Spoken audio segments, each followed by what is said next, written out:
After all one side லவ்வுக்கு போய் இப்படி feel பண்றீங்களே. ஒரு செடியில எத்தனை பூ பூக்குது, ஒரு பூ உதிர்ந்தா இன்னொரு பூ பூக்குறது இல்ல? வாஸ்தவம் தாங்க. ஆனா உதிர்ந்த பூவை மறுபடியும் எடுத்து ஒட்டுவீங்க பார்க்கலாம், முடியாது. அது மாதிரிதாங்க காதலும். சில பேருக்கு அது செடி மாதிரி, ஒண்ணு போச்சுன்னா இன்னொன்னு. சில பேருக்கு அது பூ மாதிரி, ஒரு தடவை பூத்து உதிர்ந்ததுன்னா அவ்வளவுதாங்க, மறுபடியும் எடுத்து ஒட்ட வைக்க முடியாது. அது மாதிரிதாங்க என் காதலும். லவ் ஃபெயிலியர் ஆன எத்தனையோ பேர் வேற கல்யாணம் பண்ணிக்கிட்டு சந்தோஷமா இருக்கலையா? இருக்காங்க. ஆனா அவங்க சந்தோஷமா தான் இருக்கிறாங்களான்னு நமக்கு எப்படிங்க தெரியும்? எங்க லவ் ஃபெயிலியரை வேற கல்யாணம் பண்ணிட்டு வாழ்ந்துட்டு இருக்காங்களே, அவங்க ஒவ்வொருத்தர் நெஞ்சையும் தொட்டு சொல்லுங்க பார்க்கலாம்.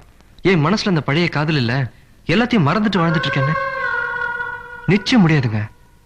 100 வருஷம் ஆனாலும் எங்கோ ஒரு மூலையில அந்த முதல் காதலை வந்து ஞாபகப்படுத்திட்டு தாங்க இருக்கும்.